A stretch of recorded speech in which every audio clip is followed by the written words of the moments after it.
Welcome back, QSL. We've got another great match for you tonight. You thought it was over, but we've got matches upon matches here tonight.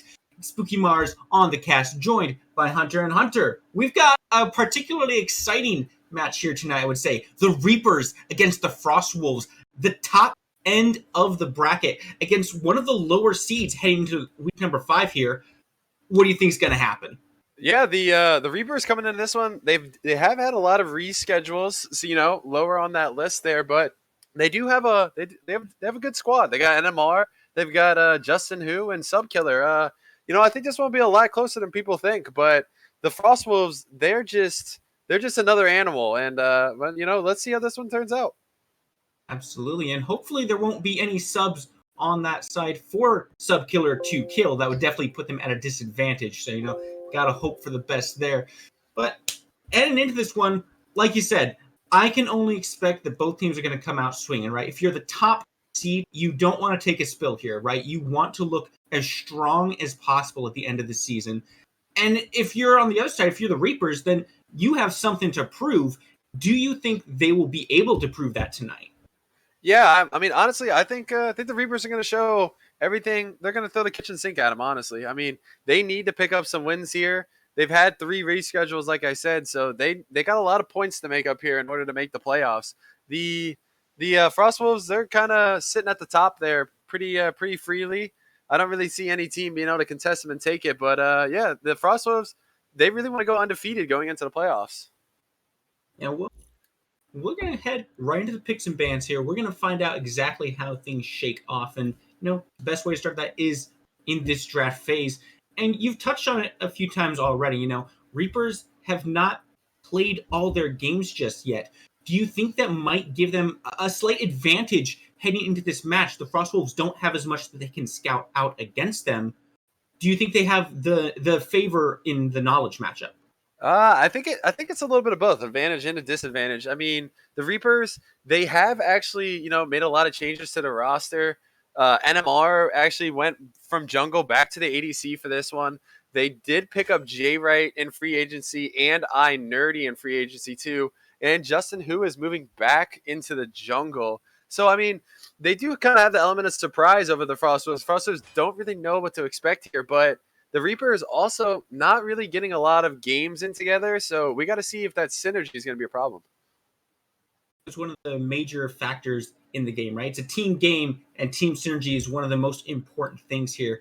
As we hit into these bans here, you can already see some of these big names being taken out. Kepri has kind of risen in prominence recently, and the Kleena as well has recently come into competitive legality here.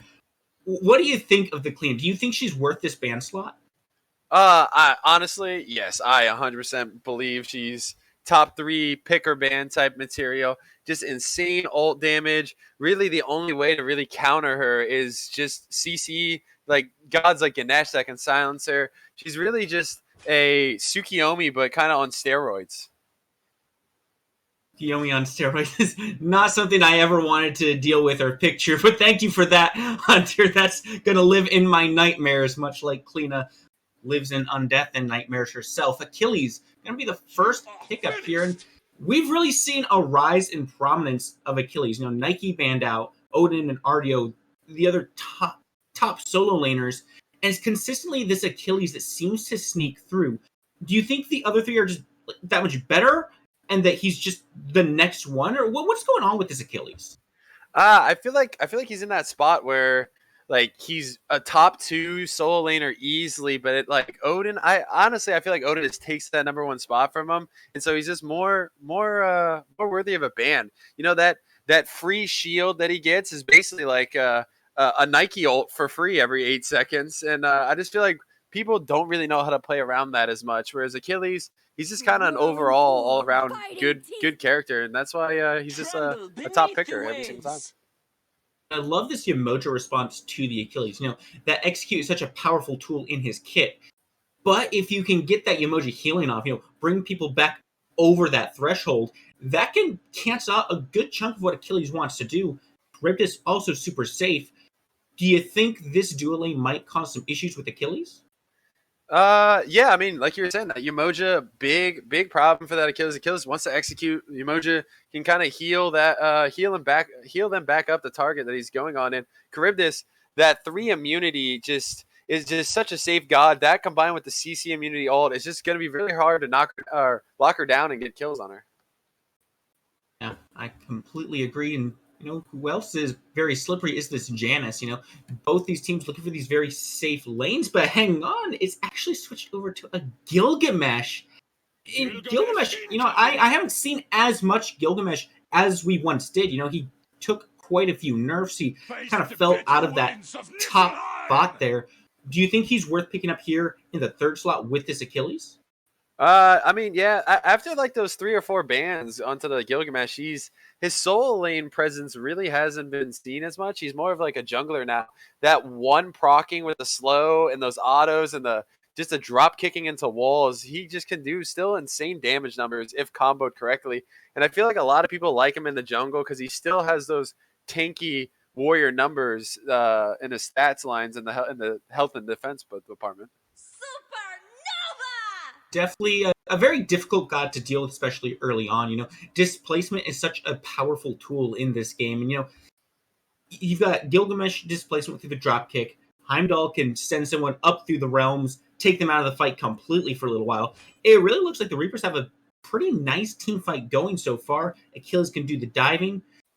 But, I mean, we already talked about how safe the duo lane is for the Frostwolves. And with that soul locked in as well, that's another very safe god. Do you think the Reapers might have some trouble executing this dive that they seem to be drafting? Yeah, again, now Soul also with this evaporate can just immune a lot of damage. I actually don't know where this Soul's gonna get slotted. It could go mid lane, it could go duo lane. I actually have been seeing a lot of Charybdis mid lately. That 2 proc shred does wonders in the 3v3 mid fights, and that those two they could be flexed in either role right now. Definitely. And I think that's a very powerful thing to draft, especially in your top 3, right? Sure, Umoja definitely going into the support. Sure, we've seen her go solo now and then, but I think we can all confidently agree that Umoja is the support.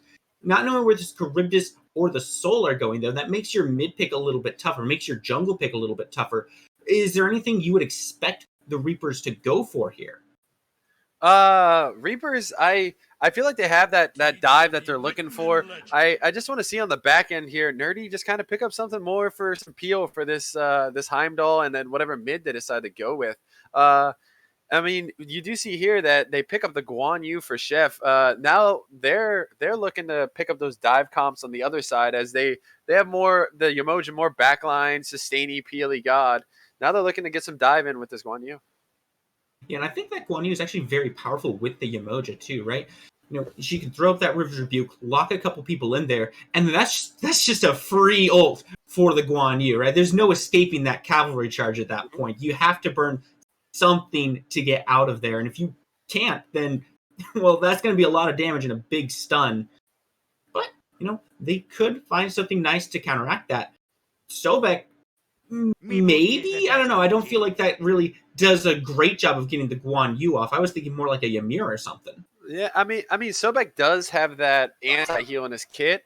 Maybe he sees that Guan Yu, Soul, and Umoja healing, and is just really wanted that Sobek for the anti-heal prots. Could very well be, and this Raishin pick might be along the same lines. Sure, Raishin doesn't have any anti-heal in his kit per se, but he does spread that Divine Ruin very, very easily across multiple team members, right? Raiju and Percussive Storm do a bunch of spread out damage. That's a great way to just put some anti-heal onto the enemy team. I think that's a very nice pickup there. Yeah, I mean, yeah, that's a pretty good pickup. Raijin not really being played as much. He did see some nerfs. His little Raiju doing a little less damage, I'm pretty sure. But overall, a nice safe pickup too. Can dash away safely, can kind of peel for himself. And with this Sobek, he should have a pretty nice easy laning phase. But with that Susano locked in, do you think that might change anything on that lane phase? I mean, Susano could get in there very nicely, and he can even chase down the dash from Raijin. Yeah, right as I said that, they lock in that Susanoo and this completely counter what I said. Yeah, Susanoo can actually also pull Raijin out of his dash, making him have to delay the dash even more. Can also then throw the 3 on him, follow him afterwards. Yeah, I mean, Susanoo, a good matchup into Raijin, though I don't really know how he fares into a Gilgamesh. Might be a little tougher for him. That's going to be one of the key things, I think. You're definitely going to want to watch this jungle matchup.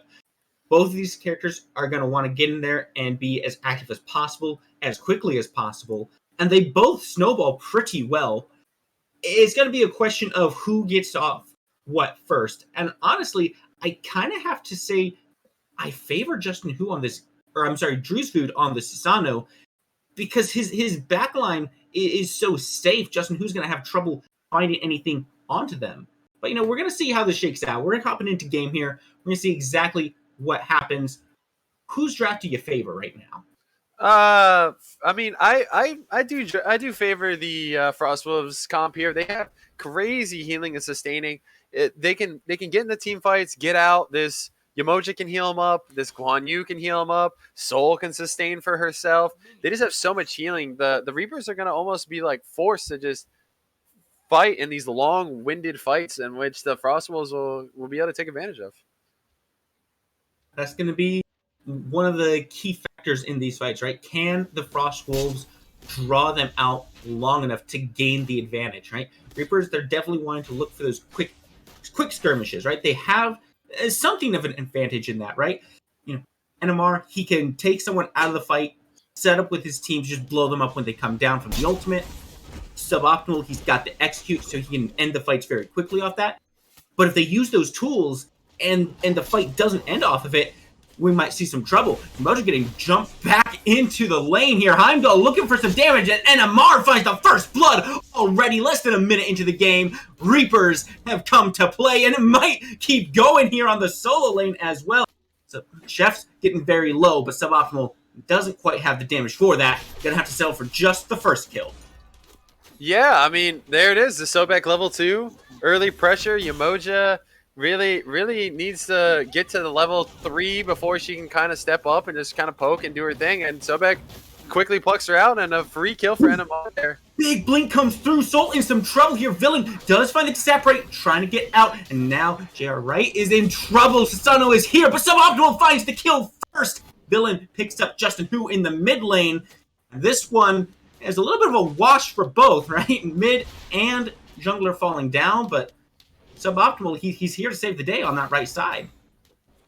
Yeah. I mean, there's the dive from that Gilgamesh that we were talking about. Susanoo doing a lot of insane damage too, coming in on there, and is able to pick up a nice kill. Traded out there, jungler for mid lane. Now, I'm actually a little surprised it went that poorly for the Reapers. I mean, while Villain was trying to throw that damage onto Justin Hu, Jay Wright, he was just sitting there throwing the basics onto Villain, just putting out some damage. There were minions there, but the rotation from Juice Food was just insane. Yeah, it was a massive rotation in from Juice Food there, and actually the Achilles, I think during that entire skirmish too, was actually able to solo that Guan Yu in the solo lane, and now the red team invading. Oh, look at this collapse! Duo lane is here to party, and Juice Food might not get out of this one. He does find a dash out. Whirlwind is good to get himself out of there. Ribis also on the retreat, but the Reapers are pushing forward. Stellar Burst comes through, finding a good slow, but now Villain's out of mana, finds the Riptide to get himself to safety, and Raiju does not trigger. However, Sobek finds a pluck, and now it looks like danger for I'm a Gamer. Riptide pushes himself back in. He's got nowhere to go, surrounded by 3.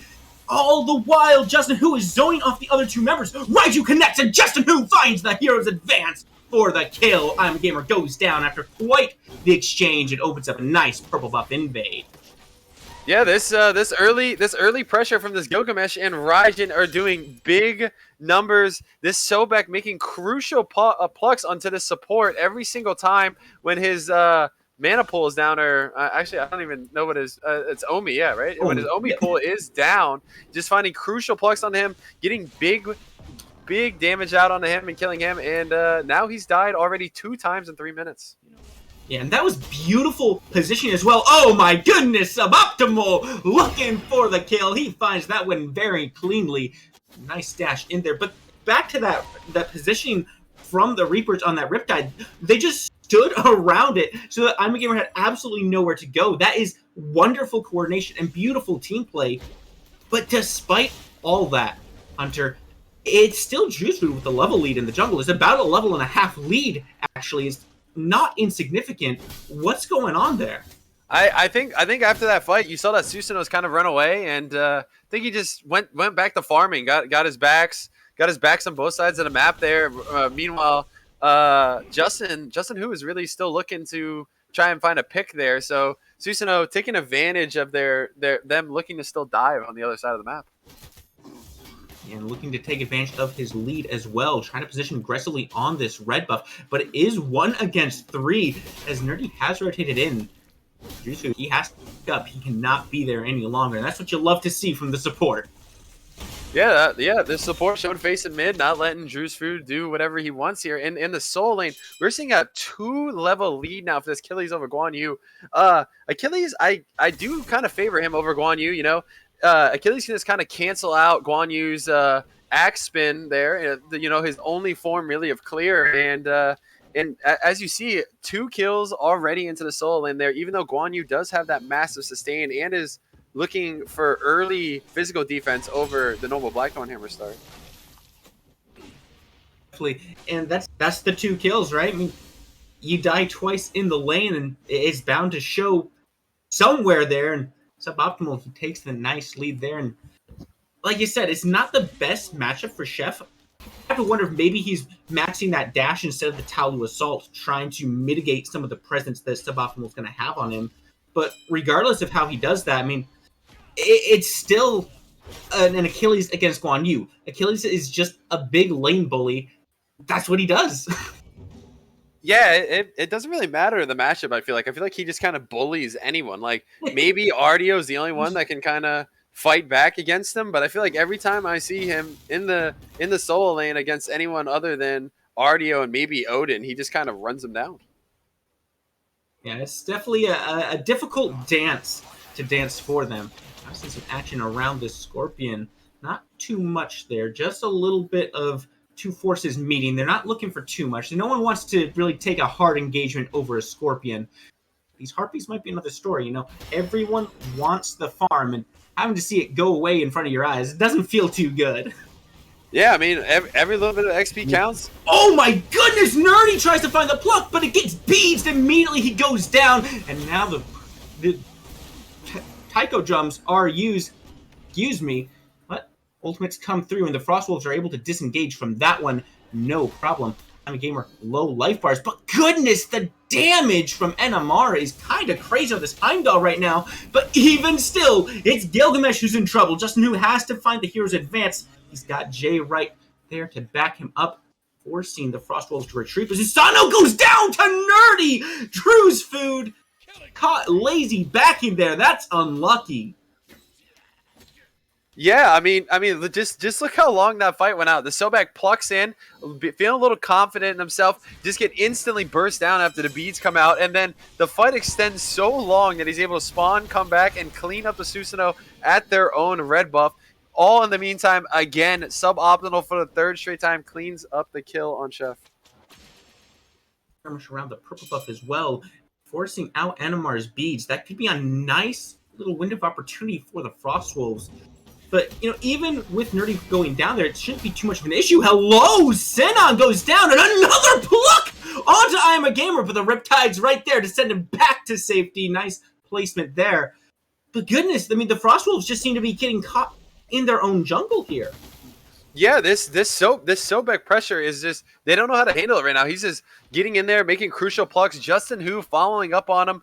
They're you know, for their first time playing together, they're in a lot of sync right now. You would think maybe they come in a little rusty, feeling themselves out, but right from the get-go, they're just running at them in their own jungle, the Frostwolves here. Yeah, you got to imagine that this Reapers team put in some work to get where they are right now. Juice Food put in some work under that tier 1 tower. Suboptimal finally goes down for the first time this game. I mean, this looks like a team who has been scrimming constantly, working on that teamwork, making sure they're all on the same page so they can get to these games.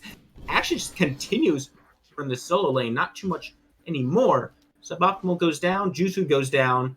1-for-1 trade, but I gotta feel like that might just favor the Frost Wolves.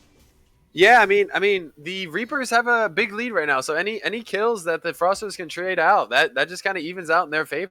But the Reapers, a lot of them are buddies. They do play a lot together and ranked and all that. They just, I don't really know if they've been playing together in a team concept scrimming, but I mean, they look like they have no rust in this game as, they're out to an early lead over, right now, currently the best team in the league.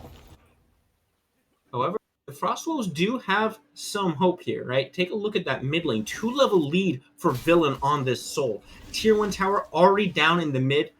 If the Frostwolves want to find an advantage, this is it right here. Beautiful by Frost to avoid the Supernova coming out from Villain there. That's what you got to do if you don't want to get that lead any bigger. Yeah, Villain has not been rotating to any of these fights, really. He's just been kind of sitting in mid, farming, taking those mid harpies, poking at that tower. And as you see, he has a massive lead now because of that. Look at this blue buff invade. I mean, Suboptimal just does not care about Chef right now. Gonna go ahead and burn that ultimate ult for ult there, but he just ate all of Chef's damage to walk back to pick up the blue buff he stole. Like, he just does not care right now. The man is very comfortable with his lead. And gets sent through the realms, and he might just be getting soloed there. NMR finds the kill, but the big rotation comes out from I'm a Gamer. Stun comes through. The beads are burned from NMR, and it looks like the Typhoon is not able to find any value there, and Nerdy's just gonna push these two away. Going down under the waters, he's lurking, looking for some prey, but I don't think he's gonna find too much more here. Riptide used to get I'm a Gamer out. That's the end of that exchange.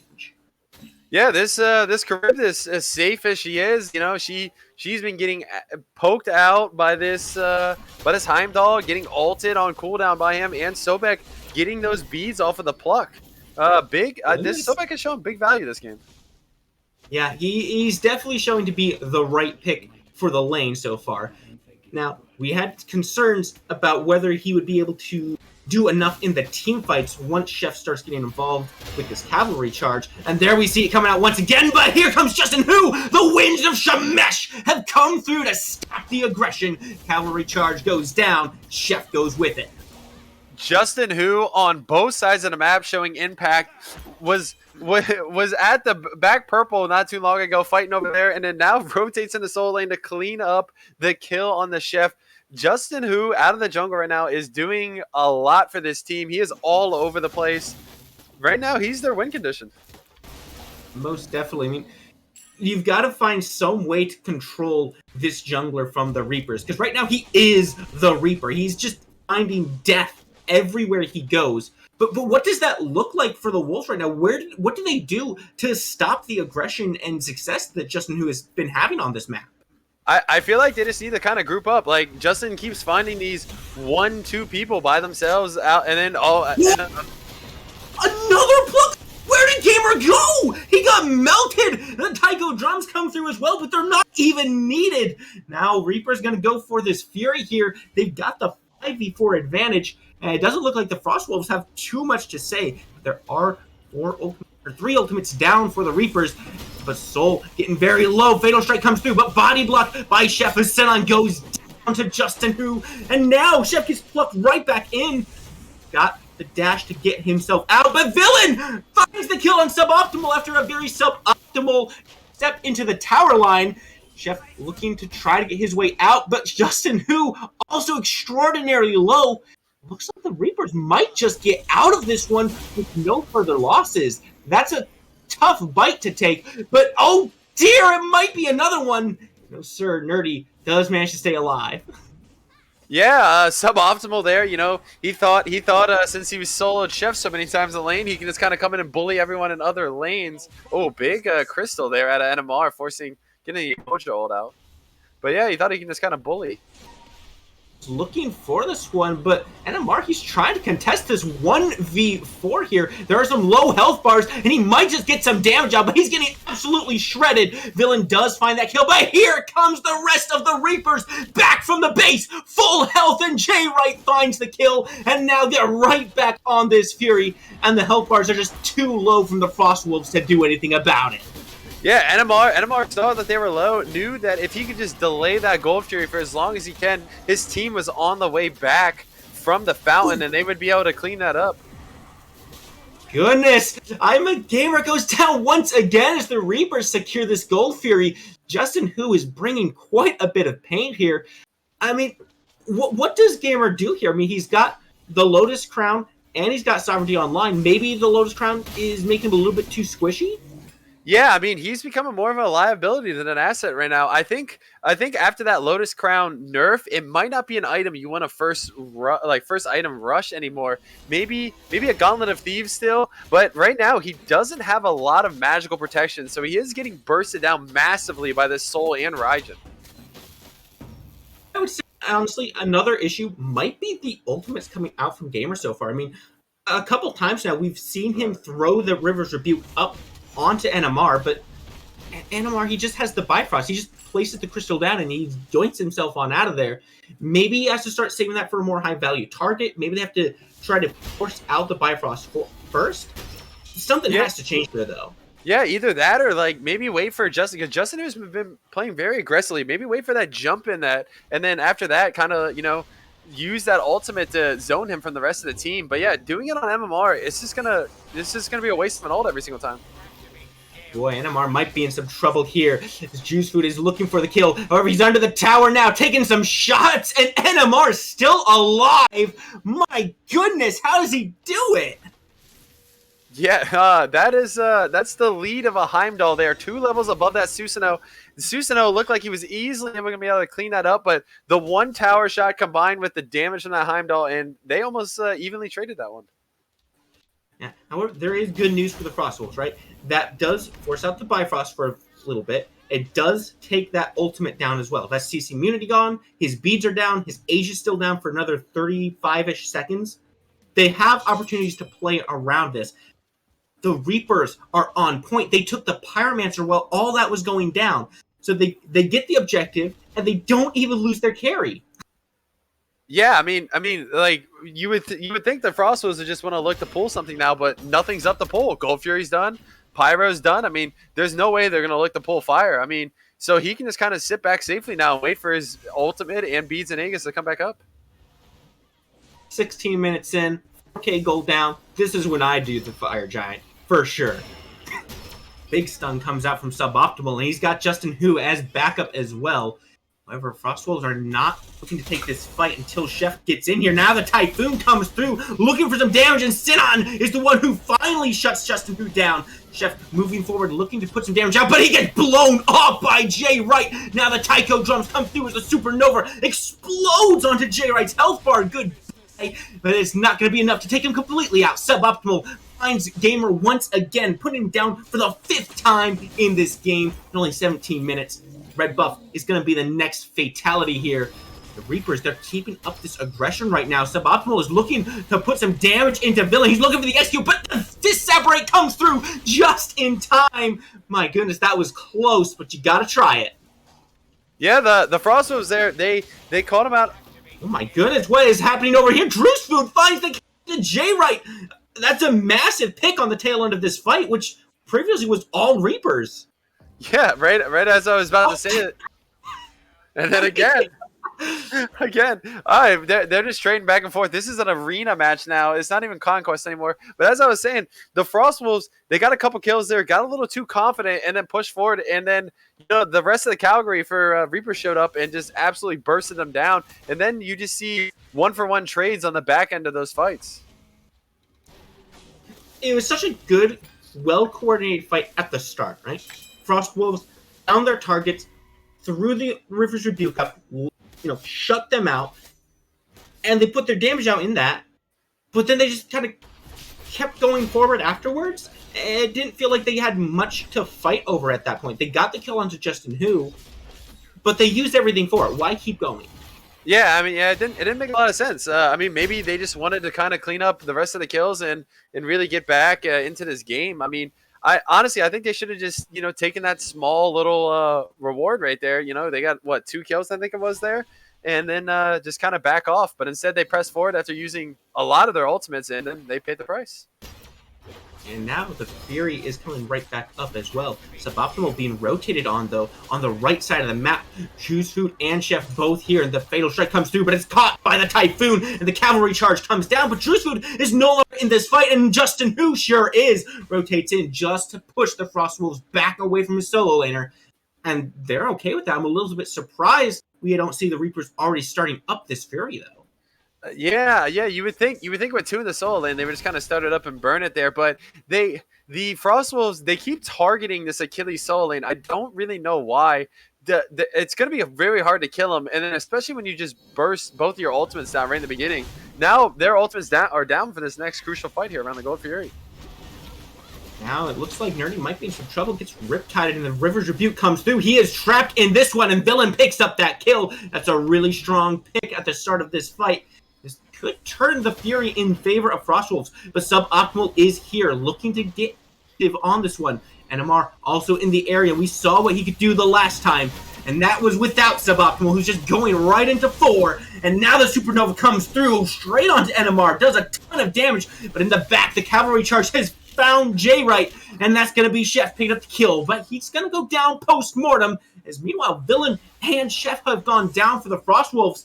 And Amar in a bit of a tricky situation here, though. Very low health bar. He does manage to distract Juice Food away. Now we see just Suboptimal and Justin Hu running this fight right now. And they're able to pick up Sinon as well. Both ADCs now down in the fight. Suboptimal rotating back to his side of the map. Maybe looking to try to pick up Juice Food here. He's sneaking his way through the jungle, but Nerdy has respawned and found him. The Typhoon comes out, catches both targets chasing him down, and Gamer now has the aggression turned back onto him. Justin Hu looking for something. There's advance comes through, and Suboptimal's the one who picks that one up, and he's gonna go ahead and start up this Fury. All right. Yeah, right. That was a long-winded fight. You would think that would go into the favor of the Frostwolves, like we were saying in the beginning. These long fights are going to help the more sustaining, healing comps. But Reapers come out ahead. That probably due to their massive lead that they have now over, I think 4K it is now. Actually 5K.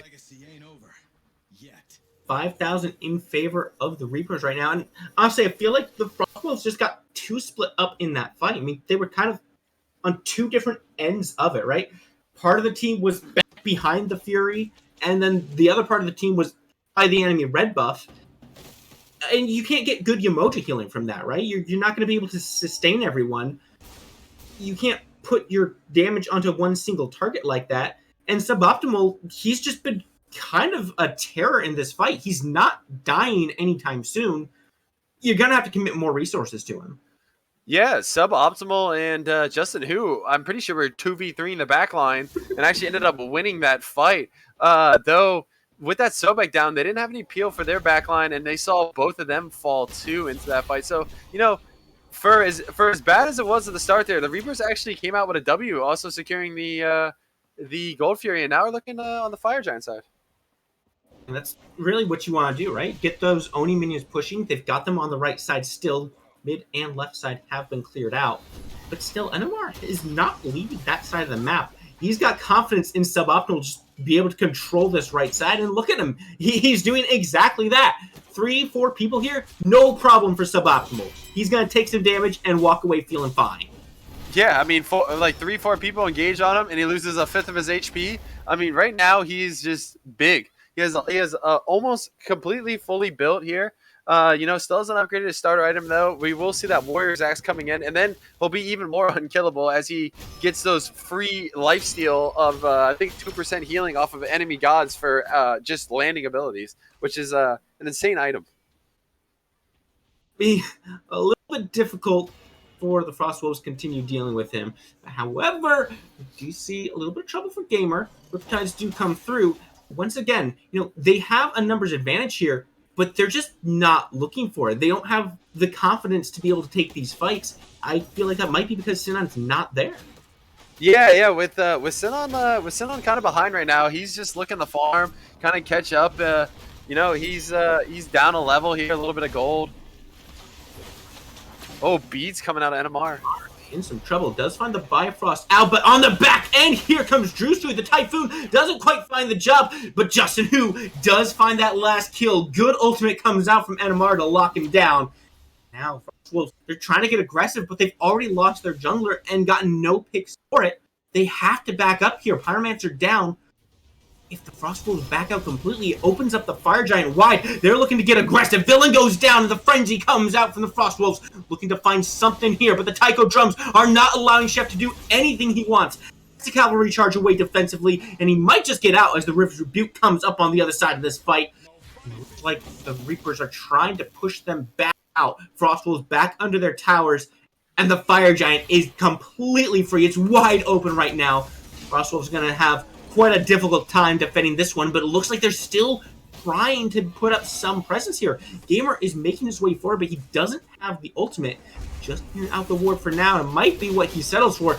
Justin Hu's not going to take any chances, though. Goes right on top. Looking for that drop kick, finds the damage. A Sobek block takes Gamer away, but the Riptide throws him back in, but it's too little, too late. The Reapers get the Fire Giant, and the support goes down. Reapers in a very strong position. Yeah, I don't know if it's me, but I feel like I'm a gamer is using those I don't even know what those are called. Those like little those little little riptides. Yeah, those little riptides. I feel like he's wasting a lot of Omi on those riptides. He's been out of position quite a lot. Forced the riptide himself away 2-3 times. Not having that Omi to set up for his team and really also help them sustain with his abilities. And I don't think he's found the value they were looking for on this Yemoja pick so far this game. I mean, the River's Rebuke, they haven't found a ton of value. The healing hasn't seemed to really get them anywhere. And like you said, the Riptides have been coming out very frequently. There's been Riptides all over the place, and it eats through so much Omi. I think it's 3 Omi for a single Riptide.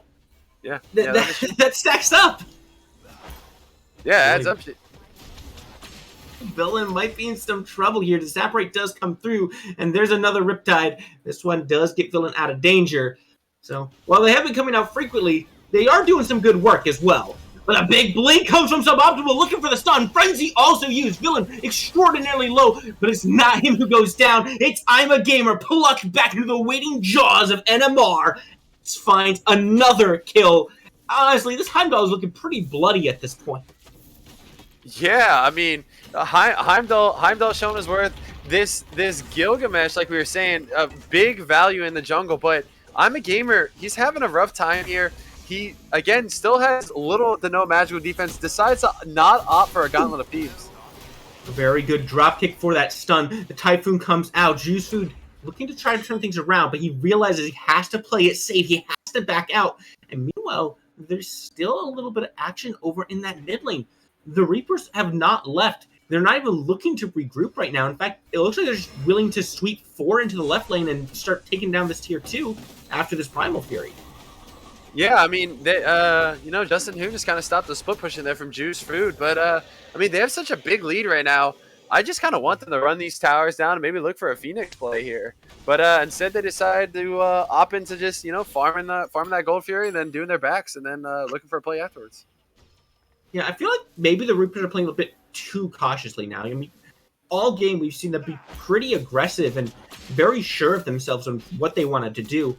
But now with the Fire Giant, it seems like they've slowed it down a little bit. They've only taken 1 tower so far. They took the Primal Fury, which they easily could have picked up after a second tower. Do you think maybe they're waiting a little bit too long with this? I think they just don't really want to throw this fight here. I mean, this is a crucial fight for them. If they throw this, it stalls the game out of like another 5 minutes until that next Fire Giant spawns and the next fight breaks out around it. So they want to make sure that they're ready for this fight. Though, I mean, I'm a Gamer, level 14. He's basically as useful as a red buff right now, down this many levels. Wow, now I find a lot of value in the red buffs, but this is a big tower dive coming through. I'm a Gamer gets once again plucked into the jaws of NMR, but Drusu has found Justin Hu. That is the jungler down for the Reapers, and has been one of their most prolific members in these fights. This could be a tipping point for the Frostwolves, but still, Reaper's 4 strong with the Fire Giant, smartly back out after getting that tier 2. It doesn't seem like there's anything for the Frostwolves to capitalize on. Yeah, I mean they traded 1-for-1. That favors the Frostwolves, but I mean they were able to pick up that tier 2, so not all lost there. And a lot of ultimates actually coming out of the Frostwolves. And we do see Chef here, finally level 20, suboptimal, only level 19. He's been team fighting a lot more, and Chef's been prioritizing that farm that he needs very much, and now he has a level lead over this Achilles. That might be a factor helping him out here. He's got that upgraded starter. But taking a look at the builds real quick here, we've seen a rise of Book of Toth builds and Book of the Dead. What I haven't seen as much of is this Staff of Mirrodin, Hunter. What's going on with this one? Yeah, honestly, I don't know. I mean, maybe he's found some new tech that I don't know about. Staff of the Mirrodin, it was pretty busted when they originally were talking about releasing it. It gave like something crazy, like 90% uncapped CDR, I think, before they end up nerfing it in the release. And then it had 110 power, a really good item, but 70% uncapped CDR and 110 power was pretty busted. So they nerfed it down again, and you don't really see that being built. Well, whatever the purpose is, it seems to be doing its job for now here. I mean, Jay Wright, he's definitely on this rising who likes to spam those abilities out, get as many of them as possible. But Justin Hu finds a pick over onto Sinon. The start of this fight, that's massive because the Fire Giant is back up and we're only about 8 seconds away from it being enhanced. This is a very, very important Fire Giant. The Frostwolves can't afford to let this one go down without a fight. There it takes over. Now it's the purple one. The Frostwolves, they've got to make a play here, and they're looking for it. Chef goes in, but it's a little bit too late. The cavalry charge cannot find anything in time. The taiko drums are used, but cavalry charge does get Chef out. Now it's pure defense as Soul's ultimate is used. Fail Strike doesn't quite find the kill, and now the River's Rebuke comes up. Suboptimal still able to find his way onto this one, but the Reapers are now full aggression, looking for the next target. It's I'm a Gamer once again. It looks like NMR finds yet another kill onto the support from the Frostwolves, and the Reapers are just going to push on forward. 2 down from the Wolves. The Reapers 5 strong with the EFG. This could very well be the end call, as now the minions are coming forward, pushing past this dead Phoenix. But the Reapers want to play a little bit safer. They're looking for this mid Phoenix as well. Stellar Burst does put a good bit of damage out onto the Reapers. Gonna reposition here, come around from the front side of things.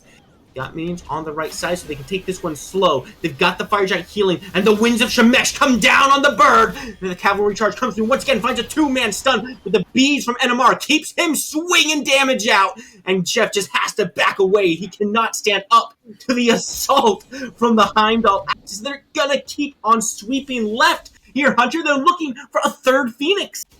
Yeah, this is good out of them. I mean, again, Justin Hu finding the pick on Sheen on there, the ADC dead, and then free Fire Giant. That's actually an enhanced EF, able to easily burn those 2 Phoenixes and then get out for literally the cost of nothing. They didn't even have to expend many ultimates there. Justin Hu, the only one with his ultimate down, and now they're looking to get this Oni Fury here. Fire Giant wave with Oni Fury. Have fun defending those waves. Yeah, this one is going to be a bit of a doozy for the Frostwolves. I mean, we always say, no game is truly over until the Titan goes down. But there's definitely a percentile, right? And that percentage goes up and up and up and up as the lead grows. And I'd say the Reapers are now at like a 99% chance to win this game. Frostwolves, they have to play their hearts out, but they also at this point kind of have to hope for a mistake from the Reapers as well. Oh, yeah. I mean, just look at the builds alone. I mean, everyone on the side of the Reapers, full build. This Yamoja still has basically 3 items to finish. Has the cape that she's going into right now, whatever she decides to go with. I think that's going to be a bubble there. And then other than that, still has to upgrade her starter and buy a last item. Meanwhile, this Sobek already full build. I mean, so far this game has just been Reapers finding I'm a Gamer, throwing him into danger, and just getting kind of big off of that. I mean, 1-10. Gamer, you've seen all season. He's a great player. But right now, the Reapers are putting on a clinic and taking advantage of some quite unfortunate positioning from him as they're now looking for this last Phoenix. They're swinging some heavy damage into it. It doesn't stand a chance against this Reaper squad. It goes down without much of a fight from the Frost Wolves. And now the Titan is completely exposed. Fire minions in both the right side and the mid lane. And the Reapers can just play this one as slow as they want, waiting for these minions to push up. And that's exactly what they're doing. Now, it looks like Nerdy's going ahead, and the fight has started on the Titan. River's Rebuke comes through, and Jay Wright goes down. But is that going to be enough? No, sir! The Frost Wolves Titan finally falls, and the Reapers take this one off the seed 1-0. Oh my, that's crazy right there. You almost thought with that big chef ult there and the soul ult, they were going to be able to maybe have a defense after killing the Raijin, but the damage out of NMR and Justin Hu there just kind of bursted that Titan down and secured the victory for them. I mean, the tail to take, I mean, Nerdy and Justin Hu have massive games there. Nerdy plucking I'm a gamer into danger. I couldn't even count how many times. And then Justin Hu just kind of running at them, no regards for his own life, and just 10 kills to his name. I mean, as aggressive as Justin Hu and Suboptimal were in that game, you'd expect them to have a few more spills, but no. Just no. Suboptimal dies 2 times in that entire match. Justin Hu 3 times, right? The Reapers were playing aggressively, but they were doing it because they knew they could. They knew exactly how aggressive they could be, and that their team was gonna be there putting in work for them. I mean, looking at this game, I think something's got to change for the Frost Wolves, right? This Umoja didn't really work out. The Charybdis didn't really work out. And maybe Chef just needs more pressure in that solo lane, because allowing Suboptimal on this Achilles and just letting him do whatever he wanted, the leads were just too big. Yeah, I mean, Chef getting solo 3 times, that's rough. I mean, anytime you get solo 3 times in the solo lane, that lane's just basically over after that. And then I'm a gamer. I mean, I don't know if as much as a god, it's just maybe like his positioning that game. I feel like there were so many times where he was just getting plucked out left and right, put in terrible positions, bursted down. But yeah, I mean, maybe play a more safer god, like maybe someone with some jumps, some escapability. So I mean, if you do end up getting out of position, you can just kind of run away. Regardless of what they do, they've definitely got to put some respect towards Justin Hu in this jungle. 10-3-8. The man was on a tear all game. But we're going to see exactly how they make those adjustments in game number 2 here. We're going to take a short break, but don't go anywhere. We're going to be right back.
Welcome back, everyone, to the Reapers versus the Frost Wolves set. Reapers have taken a somewhat surprising lead in this set, up 1-0 against the top seed in the Quack and Smite League Majors Division right now. It's still Spooky on cast. It's still Hunter on cast.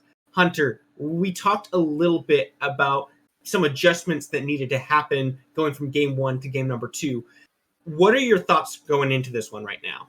Well, I mean, honestly, I just think the Frost Wolves, they need to change up something in the support role a little bit. I mean, Yamoja, a good pickup when played properly. I just felt like that Yamoja was out of position a lot. Maybe change up the God, play something a little more that you can, a little more safe that you can get in and out of. Maybe a Xing Tian or a Ganesha or something like that that you can really dictate what you want to do on that God.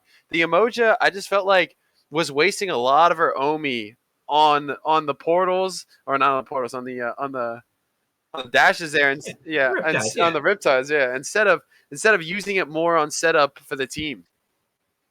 Now, well, there is that Frostwolves specialty to consider as well. I mean, every single time we've seen them from game 1 to game number 2 switch out their supports. You're going to be seeing Brownside most likely coming into this one, I'd expect.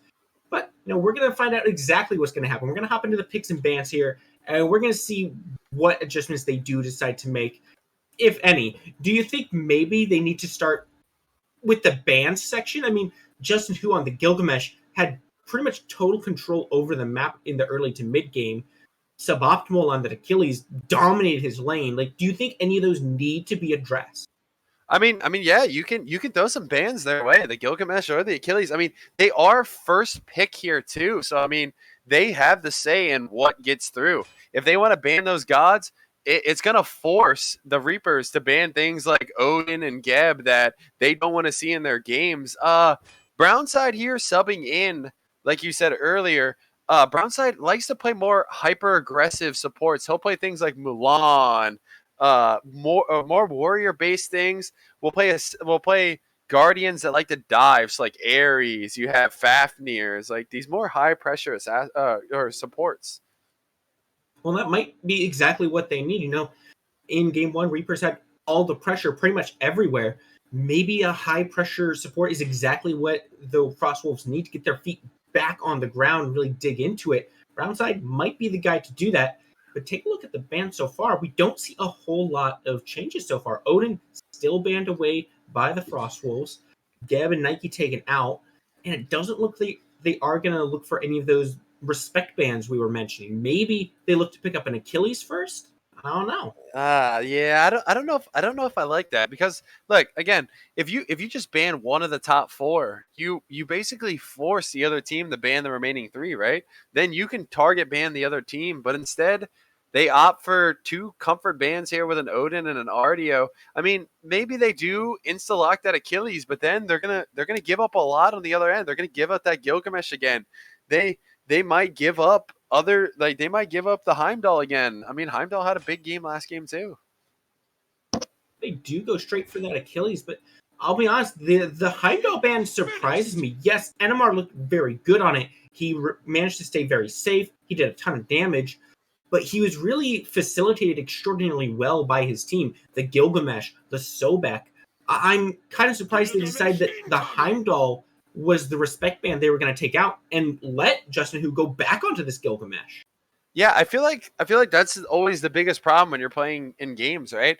You don't really think about what was the reason for someone doing good. I mean, Justin Hu, massive game on that Gilgamesh. You would think, just with the sheer damage numbers and the kill to death ratio that he had, you would want to ban that. I mean, Sobek, I feel like greatly helped out the NMR on his Heimdall there, but I mean, maybe they just want something that's not as safe in this duo lane, so maybe they can get some picks over there. I mean, Ernie was fantastic on the Soba, pretty much spoon feeding NMR the Yamoja, which is now swapped sides. Reaper's going to be taking that one away here. And I mean, man, we already saw how effective they were with the Winds of Shemesh. Now they've got the River's Rebuke on top of it. This is already looking like a very dangerous team fight that the Reapers are starting to draft. And Kleena, I mean, we talked about her a little bit. She's very strong, but do you want to pick her into Gilgamesh and Yamoja? Yeah, I mean that's what I was saying. Like the only real counter to Cleo is high CC. You have this Gilgamesh drop kick. You have Yamoja who can just spam her one and really lock you down and CC you. I think Cleo might have a hard time depending on how the rest of this draft goes. Especially with her not being able to enter walls through any kind of CC. Even like a slow will prevent that. And what does the Winds of Shemesh do? They slow you as you try to leave them. So that might be an issue. But the Habois is a super interesting pick here. And, I'm a little bit surprised they decided to pick Kalina and Habois here together. Normally we might see that, kind of flexed between mid and jungle. But seeing it picked here with the Kalina, I think we're going to see Villain on this Habois in the mid lane. Oh yeah, it's definitely going mid lane now with a Cleo pickup and an Achilles. I mean, maybe they want to do some weird combo where a Habois knock up into that massive Cleo ult that does insane damage. I think early game it does something ridiculous like 500 damage for 3 ticks. I mean, maybe they're doing that, but I don't know. I mean, right now with the Gilgamesh and a Yamoja, this Habois can easily get out of position very quickly.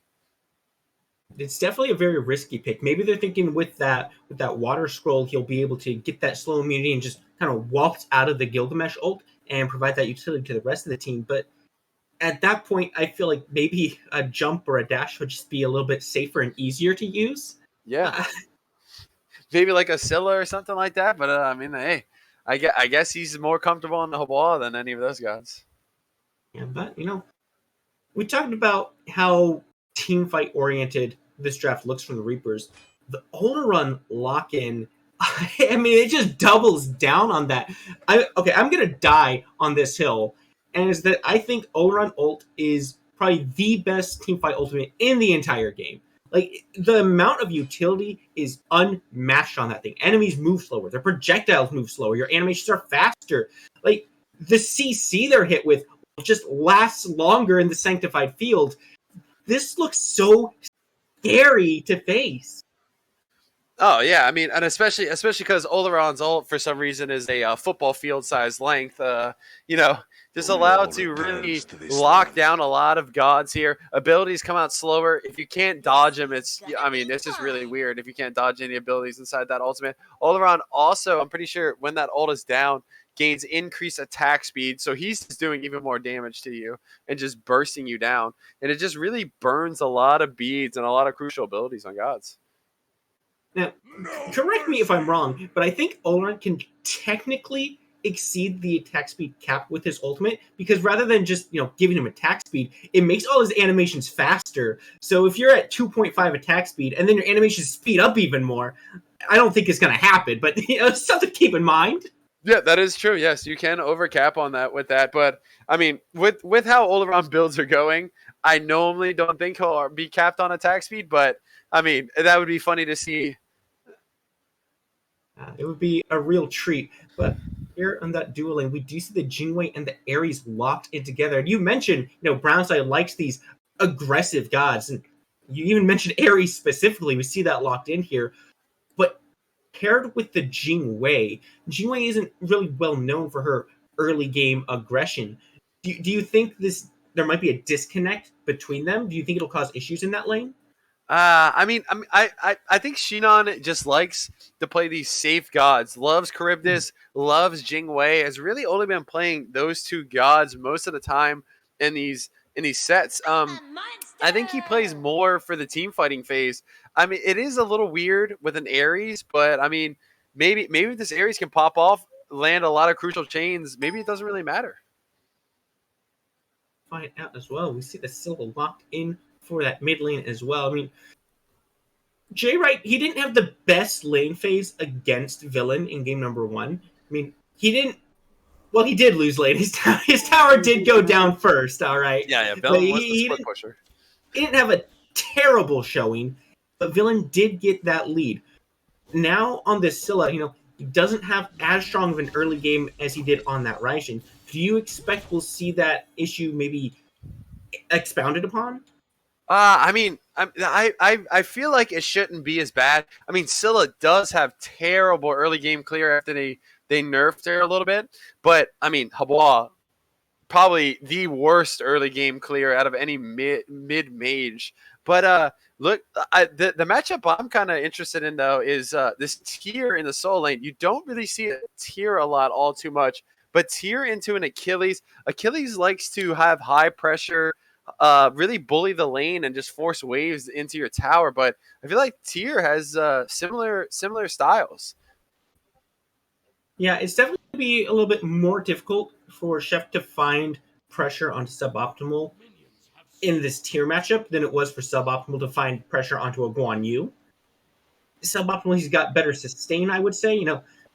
Yes, Guan Yu has that short, low CD healing, but the amount of healing that comes out from a tier is pretty intense. And he's got the knockups on top of it. He can interrupt what Chef is doing with that juggle. We might see a little bit more action happening in the solo lane than one might normally expect. Yeah, and we see my bad. We see Achilles go for the tainted steel start over the normal Warriors Axe. Warriors Axe kind of busted item. Normally you just see it kind of go on everyone, but Chef decides to go for more anti heal base. And as I'm saying that, Chef is just getting absolutely dominated right now, poked out by this tier. Yeah, that's the power of Tier's early game, right? Find that juggle, find that damage. And Chef was taking some mini aggro in that as well. Suboptimal is looking for even more. Chef is in a bad spot. The beads come out already. And now there's a rotation coming in from Justin, who dropkick finds the first blood. And it's on to Chef this time. My goodness, he just can't catch a break.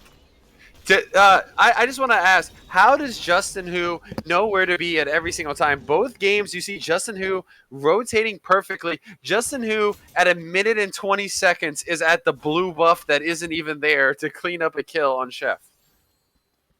That's just the teamwork right there. That's the communication, that's the coordination, and the team synergy, which we were concerned about that going into game one. We were concerned that the Reapers might not have enough team synergy.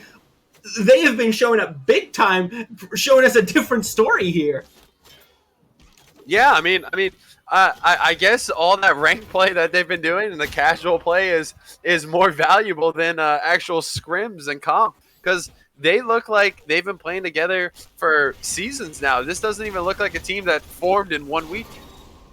When you're comfortable with a squad, that comfort goes a long ways. Whether you had practice or not, just knowing you can trust each other is huge. Suboptimal might be in a little bit of a tough spot, though, as Jisoo has arrived to put some damage into him, but unfortunately not enough to really keep him down. He's able to just walk out of this one. And actually, Justin Hu is there as well. Dropkick onto Kleena. There's the knockup, and the beads come through once again, but not into a wall. Justin Hu picks up the second kill of the game now, and they're turning their attention onto Chef, pushing him back to open up this blue buff invade. Chef, I don't think he can find a way into this one. He's being zoned off by Justin Hu very effectively, and that goes down. Yeah, that was odd. You see suboptimal in a terrible position. Oh, what's this? Looks like it might still go here. Dropkick doesn't connect. That's going to cut down the kill potential quite a bit, and this one is over. Yeah, as I was saying, Tier in a terrible position behind the enemy team's minions. You would think they would engage on that, but no, they just let them freely walk and then CC the Cleo and just absolutely burst her down and kill her. I don't really understand what's happening there between Juice Fruit and Chef, but hey, good pickup there for Justin Hu and Suboptimal. Oh, Jisoo might be looking for Justin Hu. Does find that back camp, and Justin Hu is out of mana. J-Right is right there, ready to come over and help him out. He knows he has to back off there. Good coordination from the Reapers and good awareness from Juicewood there. Isn't that just so fun to watch, though?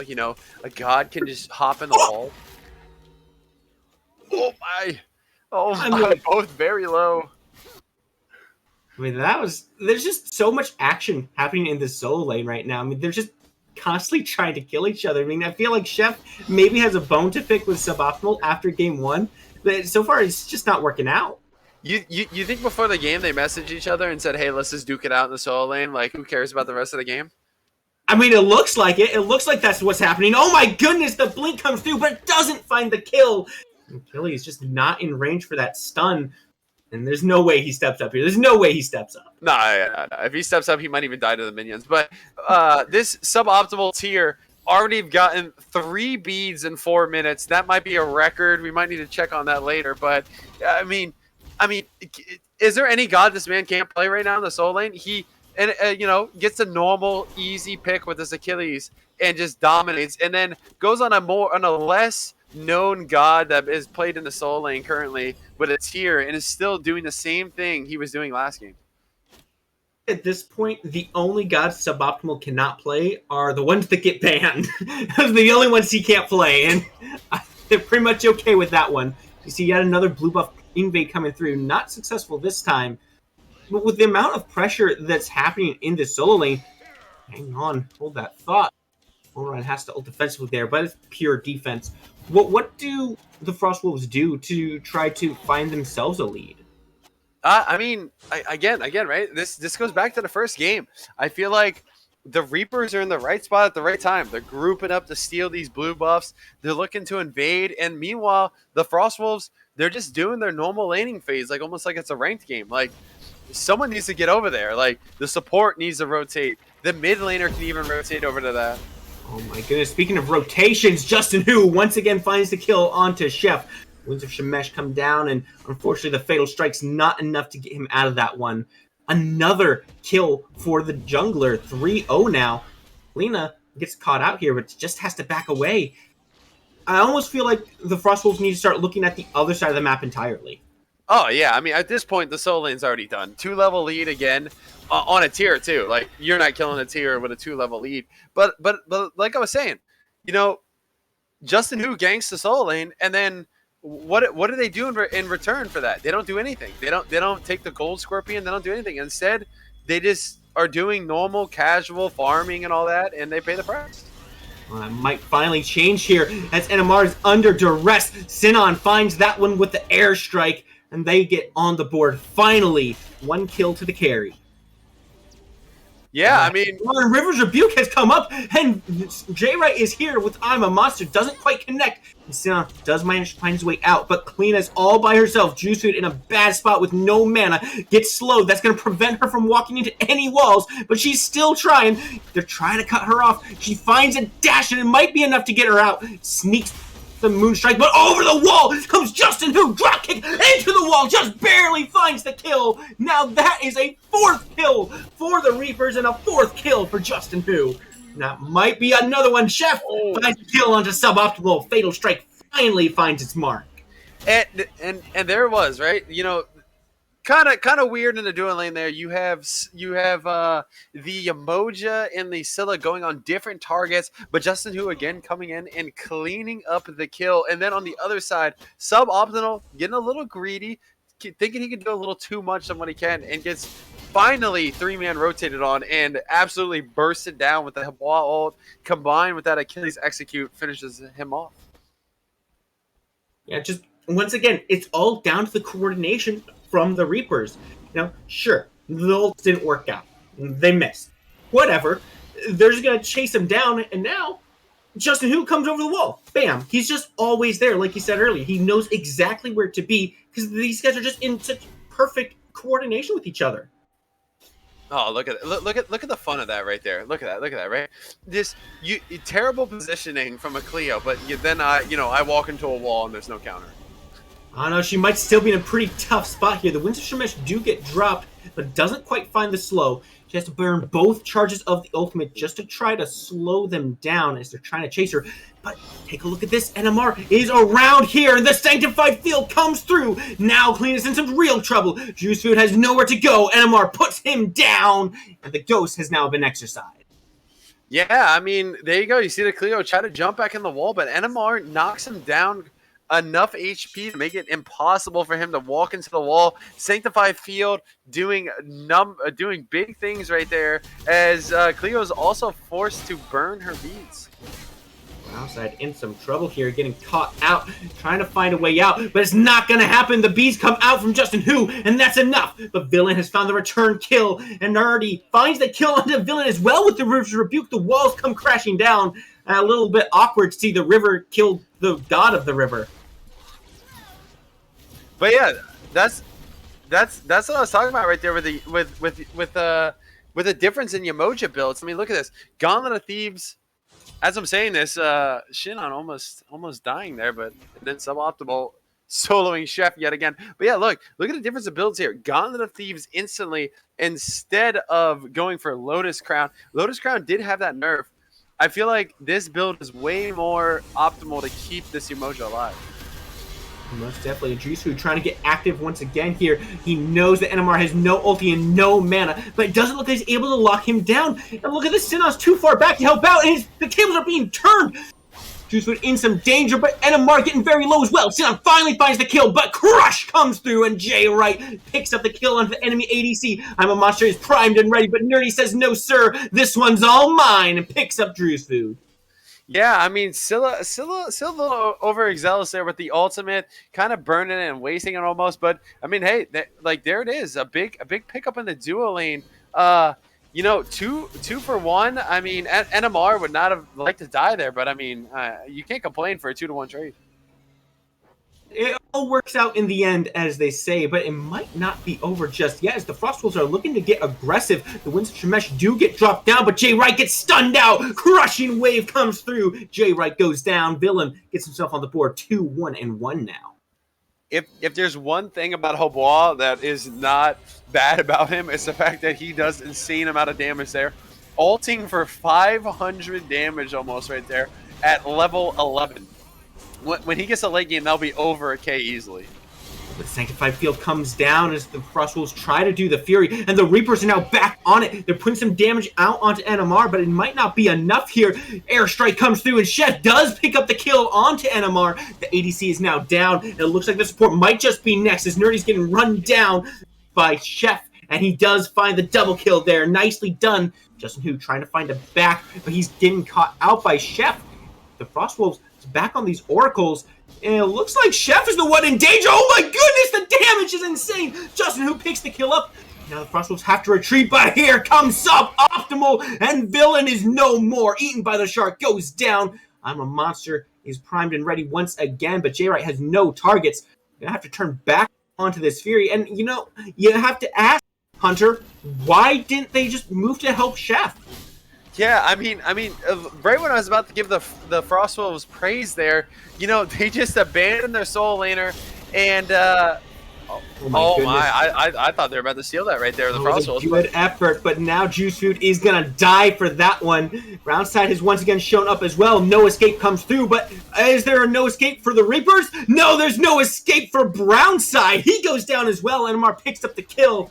Tried doing a little bit of work there, pushing NMR away from the fight, as the rest of the Reapers just moving into this left lane, but there's really nothing for them to do here. Yeah, I mean, they I don't know if they weren't in sync or what was going on there, but I mean, Chef kept diving the support there, and then everyone else just says, nah, I'm good. Let's just go to the Gold Fury. And then next thing you know, the rest of the team shows up and just kills Chef. And then they end up losing the fight off of that. I don't really understand. I was about to give the Frostwolves some praise there. Now Chef once again in a little bit of trouble. Beads have to be burned as he's being run down by both the solo and the jungler once again. But there's just no escape from these two. The stun comes through, and here comes Drusu trying to help out. But the Winds of Shemesh are used. Chef is actually fighting inside the Winds. Fatal Strike comes through, but he's not in the execute threshold, and Justin Who picks that kill up. Drusu returns the favor. Justin goes down. It's like Suboptimal has had enough of that one. He turns around, and Drusu, he can pick up his blue buff. A 1-for-1 trade there. I mean, it definitely benefits the side of the Frostwolves, but Justin Hu, I don't understand why they gave them this Gilgamesh. 8-2 on this game. He was 10-3 last game. 8-2 already at 13 minutes in this game. He is massive. He is even right now with the Cleo, but his presence is more known on this map right now. Yeah, I mean, the sheer value he's bringing to these team fights, and we talked about it a little bit in the draft, right? The Reapers are looking for the team fights. They have so much lockdown and damage and utility in these. It's allowing Justin Hu to just excel at pretty much everything they're trying to do. You want to find a pick? Justin Hu's here for that. You guys want the team fight? Winds of Shemesh come down, and now it's pretty much scuffed for the Frostwolves. You add on everything else they've got on top of it. It's so hard to fight into this, and the Frostwolves, they just have not found an answer in any way. Yeah, and again, like the Frostbolts are having difficulties in the support role here. As you see, this Ares 0-2. A Yeah, big for fight sure. though coming out here. Hasn't worked out the way they wanted at all just yet. See some aggressive position for both sides, but just a little bit of sparks flying, not too much happening just yet. They're kind of feeling the waters out and not really committing too much onto either side here. I thought a fight might have broken out there, but instead they decided to go back to farming. This Habois going for a Doom Orb to kind of just sustain, kind of just stay alive as best as he can. It comes out from Ares, but the beads are ready from J, right? That's both mid lane and support ults down. And Jing Wei trying to get aggressive. Sinon has to burn the beast to get on out of this one, trying to return some damage back onto NMR, but both are able to escape with their lives. Both ults burned, but Sinon's ult, a little bit of a lower cooldown. Yeah, beats and ultimate though. I feel like that benefits NMR a little bit more. He does have that knock up with his 3. He can kind of be a little bit more aggressive now, and he does have that Bancroft. The sustain might be a little bit better than the Aussie there. Hey, I like the aggression out of this Neza. Oh, the Rivers Boot comes up and it does lock Sinon in. He's got nowhere to go. Now where the Aegis is used, and he does find the dash out. Nicely done. Eats a Moonstrike stun, but he's willing to accept that one if he keeps his life.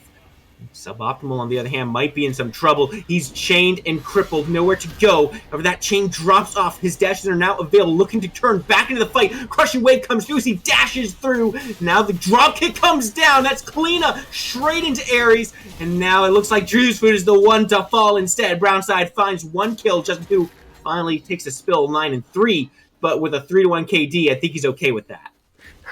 How is suboptimal living in these fights? Gets chained, literally can't use any of his dash moves. That's half of his kit right there, but still is able to just delay, move around a little bit, and then get out. And then another trade of the junglers there. I feel like that does benefit Juicer a little bit as Justin Hu is probably ahead in gold, but Justin Hu is not going to complain about a 9-3 KD. Tough. Now the Frostwolves look to start the Pyromancer, but they back off just because Suboptimal is here. They're not willing to try to risk it. And we were wondering, how does Suboptimal survive this? I honestly think it has to do with Brownside being so far behind on this Ares. He's just not effective when you're behind. He doesn't do the damage you want to do. He only has 2 items online, one of which is Heart Ward, so he doesn't have really any prots against Suboptimal or Justin Hu.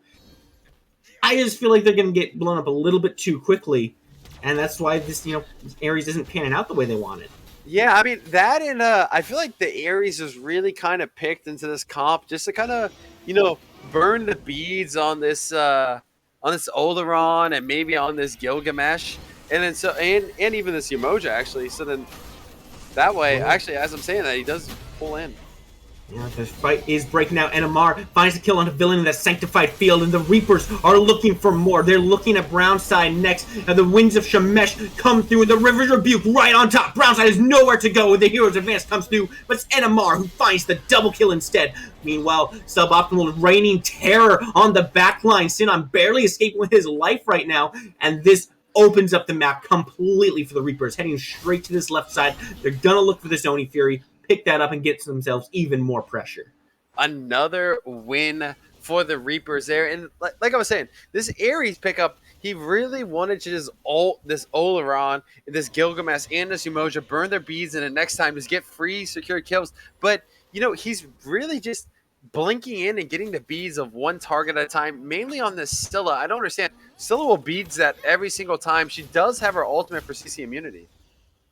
Yeah, this Scylla is too difficult to lock down, I'd say. If you want to find the no escape and start pulling beads, I think you have to look at Oleron. You have to kind of look at Justin Hu. You have to look at even Nerdy, right? Maybe make sure the River's Rebuke is down when you do that. But those are the targets you kind of have to look for. Otherwise, you're just never going to get much value from it. Yeah. I don't really like. I like the pickup. I like the pickup with the Ares here. They do have 3 non-CC immunity ultimates, but I just feel like his target choice isn't there. Now, target choice might have been fixed a little bit, and Amara getting chained down, but He's not willing to continue that aggression. All Justin has to do is show his face at this point, and that turns Brownside right around. But taking a quick look here, something catches my eye, and it's from Drew's Food. Going into this Soul Eater on the cleanup, we might have to hold off on that as I'm a Monster comes out defensively. Oh my goodness, the damage onto Villain has completely ended this fight. Brownside might have started it, but the Reapers are here to end it, and the Winds of Shemesh come through, burns the beads off of Brownside. He retreats under this Tier 2 tower, but Suboptimal is having none of it. He's right here to dive. He gets pushed back. So far, the Frostwolves are still safe under this tower, but the Reapers are poised and ready to put some pressure down onto it.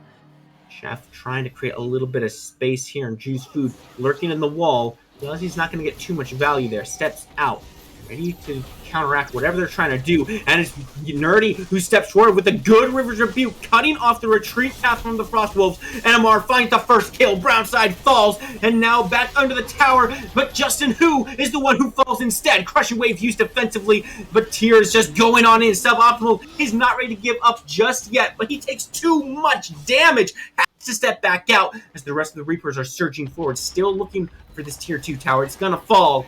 Frostwolves trade out 1 for 1, and the Tier 2, maybe not the strongest trade in the world, but definitely still a winning one for them. Yeah, a little bit of plus side there. They did get the Tier 2 tower. I mean, at 20 minutes, it is still a plus side, right? I mean, Nerdy though. Can I just say, this man said, "Oh, you don't know how to play Yamoja game 1. I will show you how to do it." Big ult out of him. Good aggression coming out from Juicewood as well. NMR, lazy backing, gets picked out. Scylla already up into the ultimate, trying to retreat with that one, and Nerdy might be in a bad... J-Right is here along with Suboptimal with a big flank. Now it's Chef, who looks like he's in a bad spot. Villain surging forward as well, trying to help out. Suboptimal takes a bunch of damage, has to use the Lawbringer to get away. A good root comes from J-Right to lock down the chase, and Justin Who over the wall. Winds of Shemesh, he's looking for Villain. He finds Villain. That one goes down. No mid laner available. Wolves as the no escape comes through. Nerdy pulls in. Sinon is the one who finds that kill, and now the Frost can turn back and look for an objective. I think this is the first fight we've seen them really win so far. Yeah, I mean, in both games, I feel like this is like the first crucial fight they win. The Reapers a little overstaying there. They burned a lot to get that Tier 2 tower, and then they thought maybe they could just sit around this Fire Giant, and they paid the price there. And a high price indeed, but not as high as it could have been. I mean, Frostwolves, they don't look for any objective off this. They don't even glance at the Fire Giant. They just walk away and find some farm. And I don't know, it feels like the Reapers didn't really lose too much after all. Yeah, I mean that's what the Reapers is doing, right? The Reapers are fighting in the crucial moments. They're fighting when these Gold Furies are up, when these Fire Giants are up, when these Pyros up. My bad. But they're not. They're like the Frostwolves are fighting when all that is down, and then afterwards, what do? Nothing really. They just farm it and back and buy items. I'm a little surprised they didn't even at least try to go for that Fire Giant. I feel like you're in the point of the game now where you can go for that. Sure, you don't have Villain there for the big mage secure, but you still have plenty of damage to burn it down before Nerdy and NMR get there. It just feels like a slightly wasted opportunity, but we do see Suboptimal once again getting aggressive on that back end of things. But here's the good news. Wolves, they've shown they're able to win fights, right? It's not a complete shutout just yet. What do the Frost Wolves need to adjust for these future fights to keep turning things this way? I think it starts with this Ares, right? So Ares, he needs to get in there, burn the beads. You did see him blink ult on NMR right there, which is good, right? But now that's the target next fight. But I feel like the disconnect is there where his beads are down. He's an easy target for this Ares to just ult on next time, but they're just not prioritizing those targets. And I feel like in this next fight, that's what they need to prioritize. This ultimate. Look at this. The Reapers, prioritization is the key word, right? Prioritizing these objectives, completely sneak the Fury away from the Frostwolves. And the Wolves aren't even in position like around the Fire Giant to take advantage of this, right? They had a possible 5v3 fight there, but they didn't have vision on that Fury. They don't recognize that the Reapers are on it, and so they just lose it for absolutely free. They get nothing off the back of that, and that's what I find most backbreaking. Yeah, I mean, again, objective after objective is going to the Reapers, and I mean, as basic as that sound, objective fighting, the Frostwolves are having a lot of difficulties just being there for these objectives. I mean, you would think after winning that last fight, they would at least have some momentum, would maybe ward around key objectives, but they don't. I think that's the biggest thing, right? If you're not going to take the objective, you have to at least get the vision on it so you know what the Reapers are trying to do. They've been all across the map. You know they're going to be doing something. So find out where they're pathing so you can catch them out. Like Justin Hu here, pathing aggressively, suboptimal, finding a fluff onto Chef there. He's just in the middle of the damage, loses half his life bar for very little gain there. And that's one of the dangers of tier. Now the Frostwolves have found their footing, looking to get aggressive. Chef goes on in, but two ultimates come up. River's Rebuke on top of the Sanctified Field. There may be no escape from Ares, but I think they're the ones in danger. Chef now less than half his health, and Brownside basically dead at this point, but Villain comes through with the crushing wave, erases his health bar.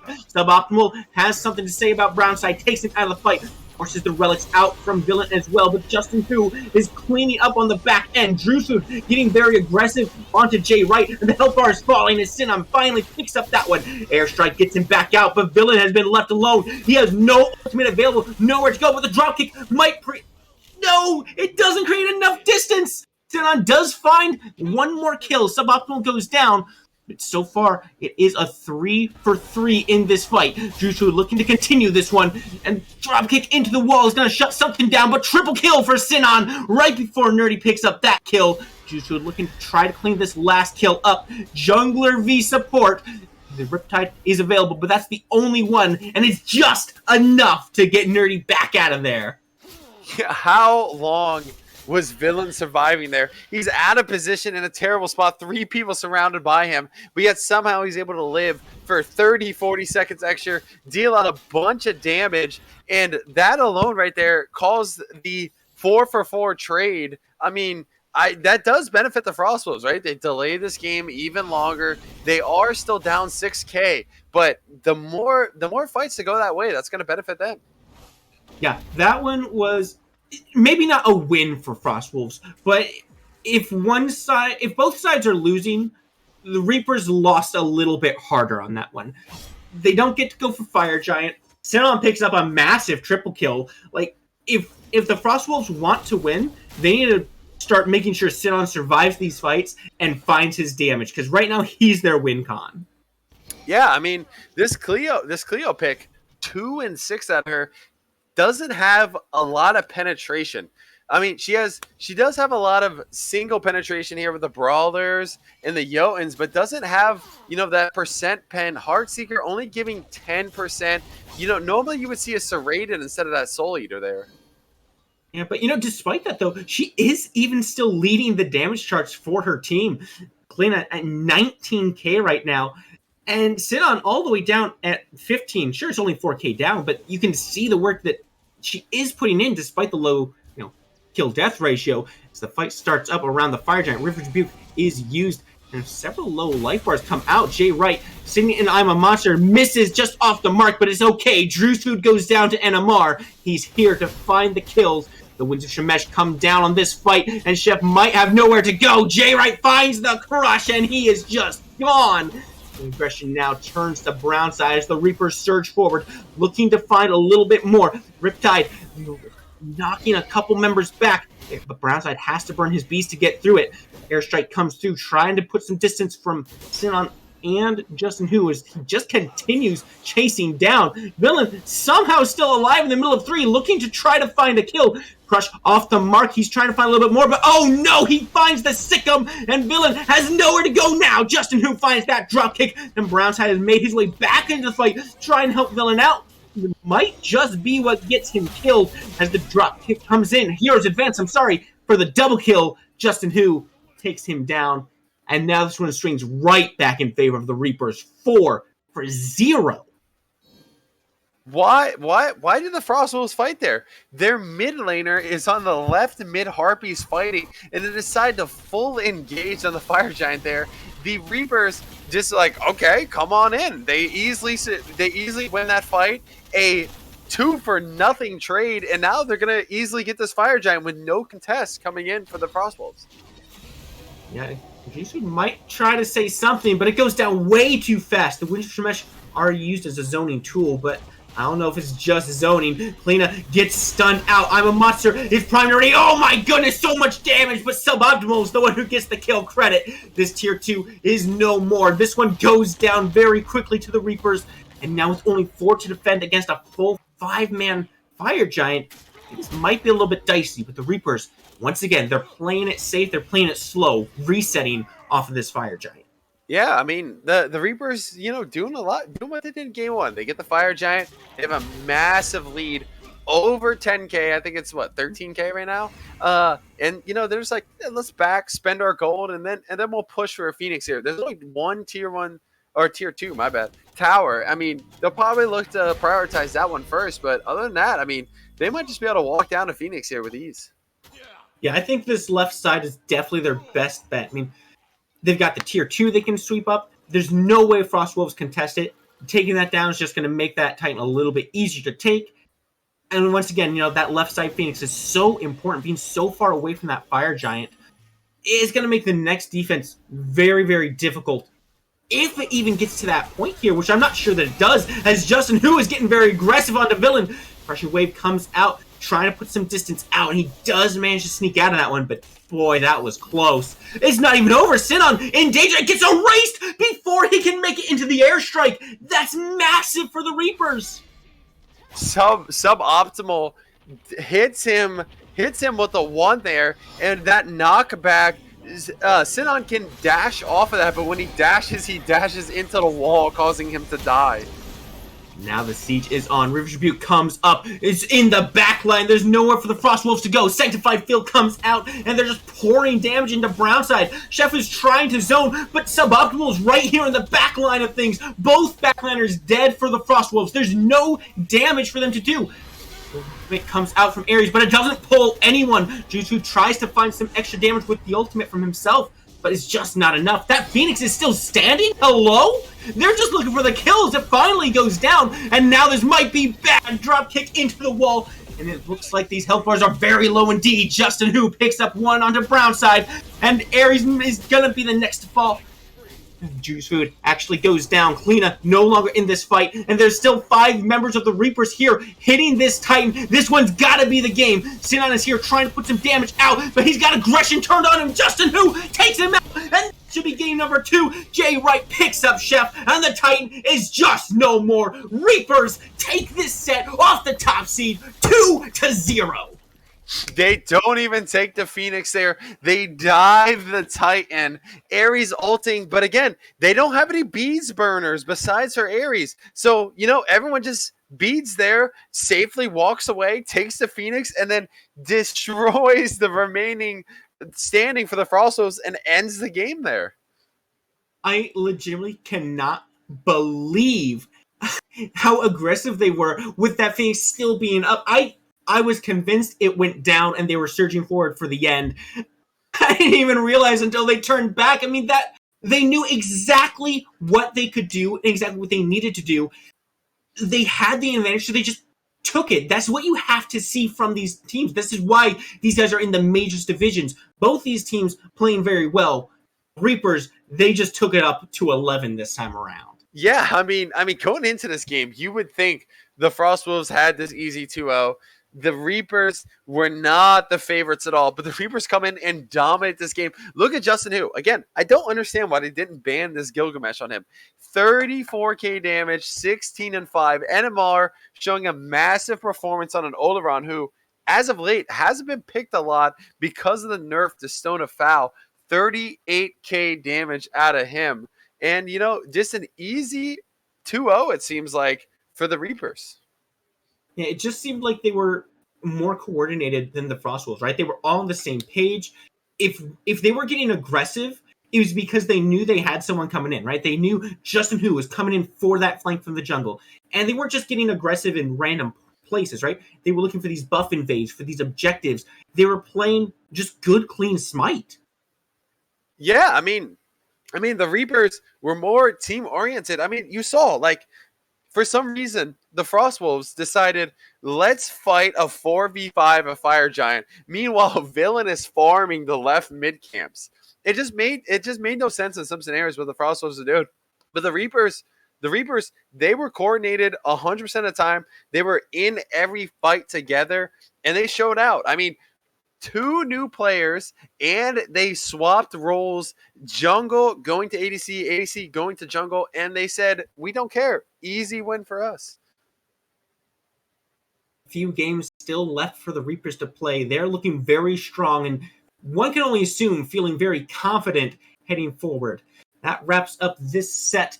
The Reapers win 2-0 against the Frostwolves, but don't go anywhere, anyone, because we've still got more Quack and Smite League coming up after this. So stay tuned and be ready for the next game.